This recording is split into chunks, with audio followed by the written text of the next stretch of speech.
ನಂತರ ರಕ್ತದಾನ ಶಿಬಿರಗಳು, ನಂತರ ನಮ್ಮ ಏರ್ಪೋರ್ಟಲ್ಲಿ ಒಂದು ಪ್ರಯಾಣಿಕರ ಸೇವೆಗಾಗಿ ಅದು ಒಂದು ಕಾರ್ಯಕ್ರಮ, ಆಮೇಲೆ ನಂತರ ನಮ್ಮ ಸಶಕ್ತ ನಾರಿ ಒಂದು ಏನು ಸಮುದಾಯಕ್ಕಾಗಿ ಒಂದು ಒಳ್ಳೆ ಅಭಿಯಾನವನ್ನು ಪ್ರಧಾನಮಂತ್ರಿ ಅವರೇ ಸ್ವತಃ ಧಾರ್ ಮಧ್ಯಪ್ರದೇಶದಲ್ಲಿ ಉದ್ಘಾಟನೆ ಮಾಡಿದ್ರು. ಇಲ್ಲಿ ನಾವು ಕೂಡ ಆ ಅಭಿಯಾನವನ್ನು ಪ್ರಾರಂಭ ಮಾಡಿದ್ದೀವಿ. ಈಗ ಆ ಸಂಸದರ ಖೇಲ್ ಮಹೋತ್ಸವ ಅದನ್ನು ಕೂಡ ಪ್ರಧಾನಮಂತ್ರಿ ಅವರು ನಮ್ಮ ಮಾನ್ಯ ಏನು ಕ್ರೀಡಾ ಯುವಕರ ಮತ್ತು ಕ್ರೀಡಾ ಒಂದು ಮಂತ್ರಾಲಯ ಏನಿದೆ ಅದರ ಒಂದು ಸಚಿವರಾದಂತಹ ಶ್ರೀ ಮನ್ಸುಖ್ ಮಾಂಡವಿಯಾ ಅವರು ಈ ಒಂದು ಸ್ಪೋರ್ಟ್ಸ್ ಬಿಲ್ಲು ಕೂಡ ಹಿಂದಿನ ಅಧಿವೇಶನದಲ್ಲಿ ಮಂಡಿಸಿದ್ರು, ಅನುಷ್ಠಾನ ಮಾಡಿದ್ರು.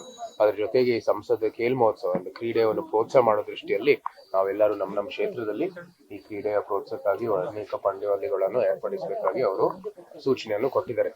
ಈ ನಿಟ್ಟಿನಲ್ಲಿ ದಸರಾ ಒಂದು ಸಂದರ್ಭದಲ್ಲಿ ನಮ್ಮೆಲ್ಲರ ಮಾಹುತರು ಇಲ್ಲಿಗೆ ಇಷ್ಟೊಂದು ಒಂದು ಪರಿಶ್ರಮ ಮಾಡ್ತಾರೆ, ದಸರಾಗಾಗಿ ಇಷ್ಟೊಂದು ಕೆಲಸ ಮಾಡ್ತಾರೆ.